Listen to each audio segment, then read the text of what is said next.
আল্লাহর নবীর আদরের কন্যা ফাতেমা রাদিয়াল্লাহু তাআলা আনহা কেমন মহিলা ছিলেন দেখো। আমি শেষের দিকে চলে যাচ্ছি, আমার মায়েরা মন দিয়ে শোনো, আমার বাবারও মন দিয়ে শোনেন। আমার বিবি ফাতেমা রাদিয়াল্লাহু তাআলা আনহা মারাত্মক অসুস্থ হয়ে গেলেন, প্রচন্ড জ্বর, কোনোভাবেই জ্বর ছাড়ে না। রাতের বেলা হযরত আলী রাদিয়াল্লাহু তাআলা আনহু ফাতেমার স্বামী ঘুমিয়ে পড়েছেন এবং ঘুমিয়ে পড়েছেন হাসান হুসাইন দুই সন্তান। মাঝ রাতে ফাতেমার জ্বর বেড়ে গেল, প্রচন্ড জ্বর, শরীর কাঁপতেছে, জ্বরে গা পুড়ে যাইতেছে। ফাতেমা জ্বরের কারণে কান্না শুরু করে দিয়েছে, ফাতেমার খবরও নাই। হযরত আলী রাদিয়াল্লাহু তাআলা আনহু প্রাণপ্রিয় স্বামী, হঠাৎ করে তার ঘুম ভেঙে গেল। উনি ঘুম থেকে উঠে ফাতেমার মাথার কাছে গিয়া হাত দিয়া দেখে ফাতেমার কপালটা মনে হয় যখন আগুনের তাপে পুড়ে যাইতেছে, কপালটা মনে হয় যেন পুড়ে যাইতেছে। হযরত আলী গিয়া কপালের ভিতরে হাত রাখলেন, আস্তে করে ডাকলেন, ফাতেমা, ও ফাতেমা, ফাতেমা, ফাতেমা। ফাতেমা লাফ দিয়ে উঠছে, উঠা কই, কি আপনাকে ডাকতেছেন কেন?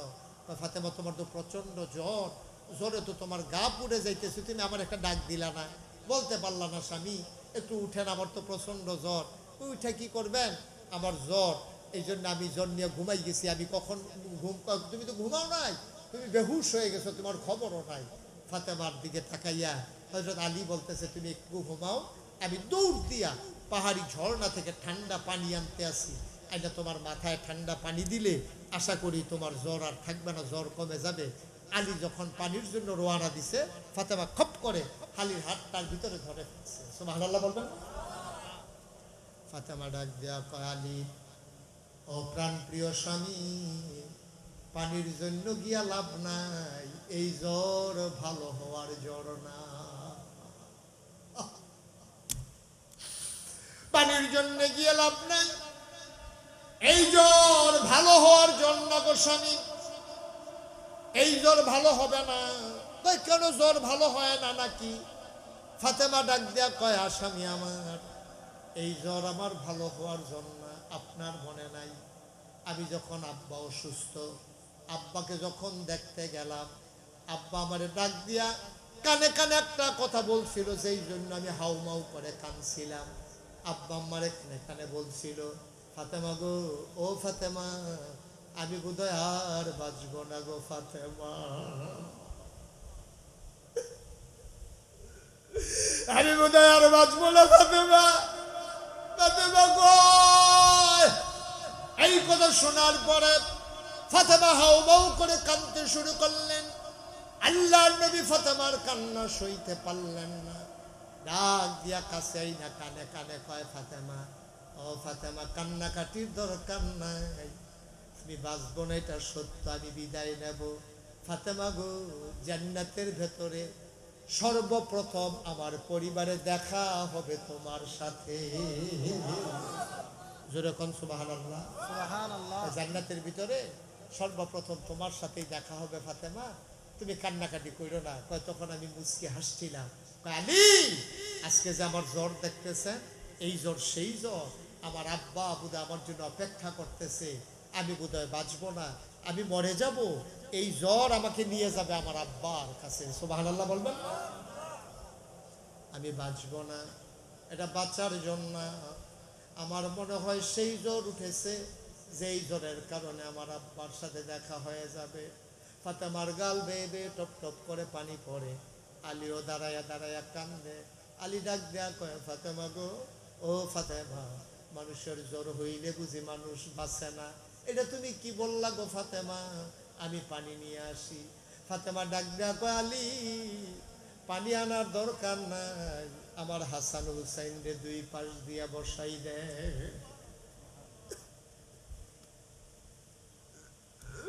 হযরত আলী হাসান হুসাইনকে দুই পাশে বসাই দিলেন। আলী দাঁড়িয়ে রইলেন, ফাতেমা আলীর হাতটাতে ধরলেন, ডাক দেয়া কয়, আলী, আব্বা বলেছেন কোন স্বামী যদি তার স্ত্রীকে ভালো মহিলা বলে, ওই মহিলাটা নাকি জান্নাতি হয়ে যায়। কোন স্বামী যদি মহিলার ব্যাপারে সাক্ষী দেয়, এই সাক্ষী নাকি আল্লাহ কবুল করে নেয়। আপনি দয়া করে বলেন দেখি আমি কেমন মহিলা ছিলাম, আপনি আমার প্রতি খুশি কিনা? আলী মুস্কি হাসি দিয়া কয়, ফাতেমা, ও ফাতেমা, অনেক মানুষ অনেক স্ত্রী পায়, কেমন পায় আমি জানি না, তবে তোমার বিরুদ্ধে আমার কোনো অভিযোগ নাই। তো আমি তো এমন স্বামী, 3 বেলা তোমারে খাবার দিতে পারি নাই, এমনও সময় গেছে একাধারে 3 দিন চুলায় আগুন জ্বলে না, এমনও দিন গেছে গো ফাতেমা, আমি এক মুঠো খাবার দিতে পারি নাই, তোমারে কোনোদিন একটা নাকের ফুল কিনে দিতে পারি নাই, 2টা কানের দুল কিনে দিতে পারি নাই, গলার মালা কিনে দিতে পারি নাই, হাতের মালা কিনে দিতে পারি নাই। ফাতেমা গো, ও ফাতেমা, আমার তোমার ব্যাপারে কোনো বিপরীত সাক্ষী নাই, তুমি আমার প্রাণাধিক প্রিয় স্ত্রী, আমি তোমার ব্যাপারে সাক্ষী দিলাম, তুমি বলো ভালো মহিলা, আমার ব্যাপারে তোমার সাক্ষী কি? ফাতেমা মুস্কি হেসে কয়, আপনি আমার প্রাণ প্রিয় স্বামী, আপনার ব্যাপারেও আমার কোনো অভিযোগ নাই, বলেন সুবহানাল্লাহ।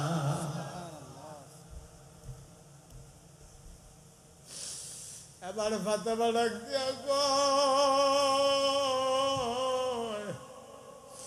আলী, আপনার কাছে আমার একটা অনুরোধ আছে, আমি যদি আজকে রাতের বেলা মরে যাই, এই মুহূর্তে যদি মরে যাই, ও আলী, আপনার কাছে আমার একটা অনুরোধ।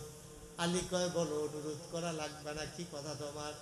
আমি যদি রাতের বেলা মরে যাই, ফজরের ওয়াক্ত হওয়ার আগে আগে আপনার কয়েকজন বন্ধু বান্ধব ডাকাইয়া ফজরের আগে আপনি তাড়াতাড়ি অন্ধকার থাকতে থাকতে আমারে কবরে ঘুম পাড়াই দিয়ে, দেরি করিলেন না আমার জন্যে, আমারে দেরি করাইয়েন না, কোন মানুষের বেশি জানাজানির দরকার নাই, আপনার ইমামতিতে হাসান হুসাইনকে পিছনে দাঁড় করাইয়া 2-1 বন্ধু বান্ধব ডাকাইয়া আপনি দ্রুত তার সাথে আমার জানাজা পড়াই দিয়েন। আলী খপ করে হাতটাতে ধইরা কয়, ফাতেমা, এটা তুমি কেমন কথা বললা, বুঝলাম না, তুমি নবীর আদরের কন্যা ফাতেমা, মানুষ শুনলে দৌড়ে দৌড়ে হাজার হাজার মানুষ জানাজায় আসবে, তোমারে যদি না জানাইয়া গোপনে জানাজা দেই, পরের দিন মানুষগুলো আমারে ধরবে, বলবে আপনি ফাতেমার জানাজা কেন গোপনে দিলেন, আমি জবাব দিতে পারবো না, ফাতেমা তুমি এই কথা কেন বলো? ফাতেমা কান্দে আর কয়, স্বামী গো, আপনি বলবেন এটা আমি ফাতেমার ওসিয়ত, আমারে তাড়াতাড়ি জানাজা দিয়ে দেওয়া। আলী কয়, কেন তুমি এই কথা বলতেছো? ফাতেমা কান্দে আর কয়, আলী, আমি যখন ছোট থেকে বড় হয়েছি, যতদিন বাবার ঘরে ছিলাম, বিবাহের আগ পর্যন্ত কোনোদিন কোনো ভিন্ন পুরুষ আমি ফাতেমার এক নজরও দেখতে পারে নাই। সুবহানাল্লাহ বলবেন না জোরে? বিবাহের আগ পর্যন্ত কোনোদিন কোন পুরুষ আমার একটা নজর দেখে নাই গো স্বামী, আপনার সাথে বিবাহ হওয়ার পরে কোনোদিন ভিন্ন পুরুষ আমারে দেখে নাই, বিয়ের আগেও দেখলো না, বিয়ের পরেও দেখতে দেই নাই, এখন যদি দিনের বেলা আমারে জানাজা দেন, খাটের উপরে যখন আমারে শোয়াবেন, ওই কাফন পরাইয়া খাটের উপরে শোয়াইয়া যখন আমারে জানাজার সামনে দাঁড় করাবেন, কাপড়ের উপর দিয়া দেইখা মানুষ আন্দাজ করবে ফাতেমা লম্বা ছিল না খাটো ছিল, ফাতেমা চিকন ছিল না মোটা ছিল, ওই কাফনের বাইরে দিয়া দেইখা দেইখা মানুষ আন্দাজ করবে যেই ফাতেমারে জীবিত অবস্থায় কেউ দেখে নাই, মৃত্যুর পরে ওই ফাতেমারে কেউ যেন দেখতে না পারে, এটাই আমার আশা। বলেন সুবহানাল্লাহ। আবার বলেন, আমার মায়েরা যারা শুনতেছেন, আমার বাবারা আপনারা যারা শুনতেছেন, এবার বলেন, আপনার স্ত্রীরে কেউ দেখে নাই, আপনি এই গ্যারান্টি দিতে পারবেন? কথা কোন পারবেন? আমার মায়েরা বোনেরা যারা আছেন, তারা কি এই কথা বলতে পারবেন যে আমারে কেউ দেখে নাই? আজকে তো বাংলাদেশে মাহফিলের নাম দিয়া, বিভিন্ন জায়গায় উরুসের নাম দিয়া, বিভিন্ন জায়গায় সম্মেলনের নাম দিয়া দেখা গেছে পুরুষ মহিলা একসাথে নাচা নাচি গাওয়া গাওয়ি আছে নাকি নাই? কথা বলে আছে নাকি নাই? অথচ ফাতেমা তাদের মতোই একজন মহিলা, ফাতেমা তাদের মতোই একজন মহিলা। ওই জন্মের পর থেকে ওই মৃত্যুর পূর্ব মুহূর্ত পর্যন্ত না স্বামীর ঘরে না স্ত্রী এই আপনার বাবার ঘরে কেউ একটা নজর দেখতে দেয় নাই। জানাজার পরেও, জানাজার আগেও, ওই মৃত্যুর পরে লাশ অবস্থায়, কাফন পরানো অবস্থায় কেউ যেন দেখতে না পারে, সেই চিন্তা ফাতেমার অন্তরে। সুবহানাল্লাহ বলবেন না? আবার বুঝেন আমরা কি জিন্দেগি করতেছি, তারা কি জিন্দেগি করতেছে। এই জন্য শুরুতে বলছিলাম আমরা 250 কোটি মুসলমান হওয়ার পরে আমরা আজকে অশান্তিতে, আমরা আজকে মাইর খাই। কারণ হইল ওই আগের মানুষের চরিত্র আমাদের মাঝে নাই। ঠিক কিনা কম? আমরা সব হারাই ফেলছি, সব হারাই ফেলছি। আমরা মানুষ হিসাবে যে আমরা বাচ্চা রয়েছি, আল্লাহ যখন বাঁচাই রাখছে, এটাই বিরাট বড় কথা। আল্লাহ দেখা মায়া করে বাঁচাই রাখছে। ঠিক কিনা কম?